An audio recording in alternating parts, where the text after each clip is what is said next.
Hi friends, అందరు బాగున్నారా? నేను బాగున్నాను. ఈరోజు విషయం ఏంటంటే,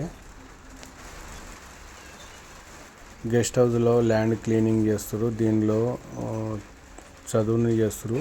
దీనిలో తోట పెడతారంట. ఈ తోటలో అక్కడక్కడ గుండ్లు ఉన్నాయి. ఈ గుండ్లు పలగొట్టడానికి నేను వచ్చినాను. మన పొలంలో కానీ, గెట్లలో కానీ, ఇంటి స్థలంలో కానీ, ల్యాండ్ క్లీనింగ్ కానీ, మన చిలకలో కుట్టలు ఉన్న క్లీనింగ్ బండలు వలగొడతాం, క్లీన్ చేస్తాం. కావాల్సిన వారు మమ్మల్ని సంప్రదించగలరు.